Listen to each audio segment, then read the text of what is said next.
Thank you for joining me today. I thought it'd be fun if we take a good look at Transformers Generation, War for Cybertron Trilogy, Kingdom Dracodon. So let's bring him up close. And I love this packaging. And I actually love this artwork that we have here. We have the crash landing of the Nemesis. Here we have the back. I love the product shots that we have. I like that summoning circle, and it says we can convert them into 14 steps. So let's get Dracodon out of packaging. Alright, we're going to do this the old-fashioned way. No tools relied on. We're just going to rip this out of the packaging like the good old days. There we go. Alright. We say goodbye box / package, and we have instructions, and here we have Dracodon. Kind of got free a bit.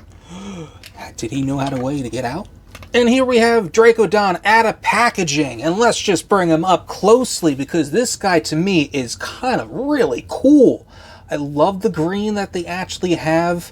The gold I really like, and there is I don't know if it could pick it up, but there's a really small maximal symbol that is in red. I love that, and I love this head sculpt too.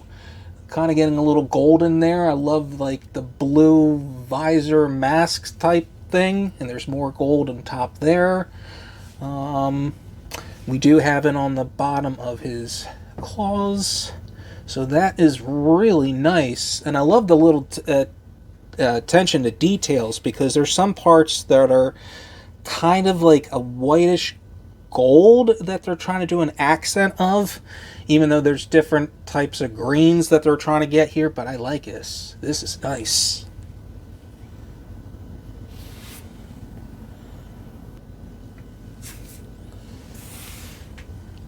And here we have Dracodon out of packaging.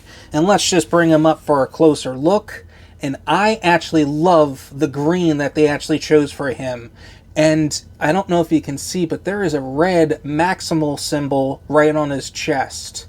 I love the green. I love the gold accent that we have here, especially on his claws, back here in his heels, especially on his face, and a little bit on his helmet. So I am really digging this. I like the little attention to detail with the bones on the back here and his tail.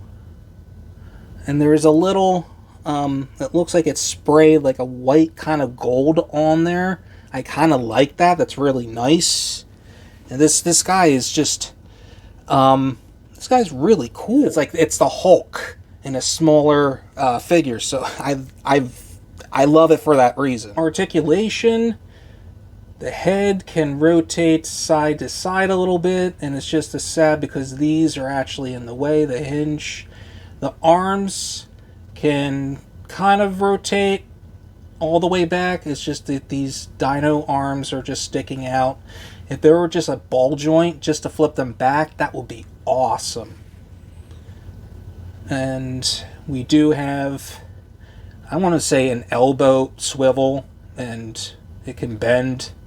And we don't have a waist articulation whatsoever. We do have the splits, so that's really nice.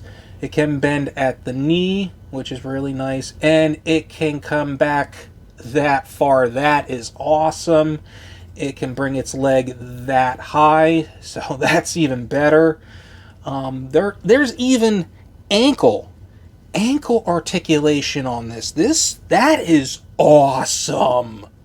That is awesome. I'm sorry, that is just cool. To transform Dracodon, we're actually going to come here to the back. And I'm just going to point out there is a hole, but that will come into play later on. We are then going to come out here, grab the head, and we're going to bring this all up as we take his actual head, and we're just going to place it right in there. And I want to mention, I don't know if you can see that there is a groove right here. And we're just going to bring this all up because these two things that are sticking out in the side will come here and will fit right into that groove in that hole I was just talking about, because there's a peg and that will close that all up. There we go. And now we want to take the arms right here. Just want to bring them in. There we go. Same thing on the other side. Want to bring that in. So there is also a little peg that's going to fit right between these rib cages. And the same thing here on the other side. So we just want to make sure that's all lined up. And now we take the legs, and now we want to bend them. There we go.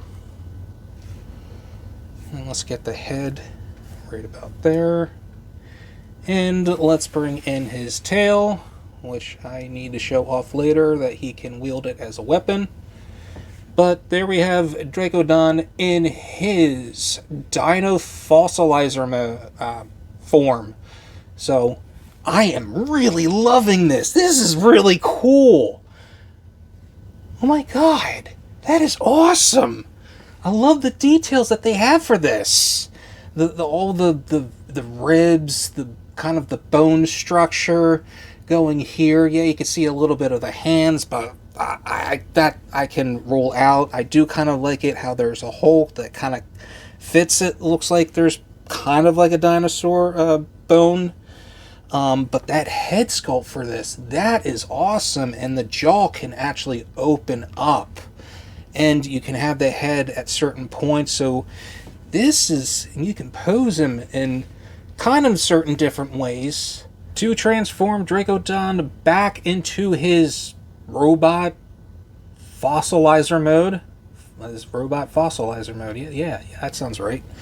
We're just going to take the tail, remove it. We are then going to straighten out the legs. We're just going to get them to stand up like that. We want to push out the arms. And at this point, we want to take the arms right by the shoulders, and we just want to push that out. So again, you want to take this, and we just want to push that out. We want to come here to the back. We want to bring that out. Now, just want to mention, this is kind of like a rubber plastic, which I have no clue why they did that. But we're going to come here to the head, and we're just going to bring this forward.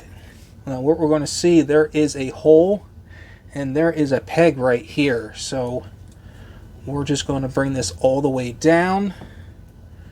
And this plate that we have here, because we have a peg, and that's going to fit right in between there. So that will be all like that. Now we're going to bring the head, bring it all the way in. Now it looks like there is like a little piece here that will fit right in that groove. Now it does, but it just doesn't want to. Oh, you want to stay this time. That's fantastic. So, close up on that. And here we have Dracodon fully transformed into his robot mode. And I forgot to show off earlier that he can wield his tail as a weapon. I think of it more as a whip that can extend out and then back in, just to make it a clever whoosh situation to bring his enemies closer to him, kind of like Scorpion from Mortal Kombat. Get over here! Yeah, I think that would be pretty cool. My final thoughts. I would have to give Dracodon right here a 8.5, just for certain things that we didn't get a ball joint from these arms. If we actually had that, that would be incredible. I wish this wasn't a rubbery plastic. I wish it was more solid, and I wish it was able to stay right in place. If they actually did all that, this would have been a perfect 10. But I want to have to say, this is definitely shelf-worthy for me. Well, with that said, I just want to thank you all for watching. If you can just do me a favor and hit the like and subscribe button down below, let me know in the comments if you think he's shelf-worthy. And until next time, you'll be hearing me in the next video. Everybody have a great day!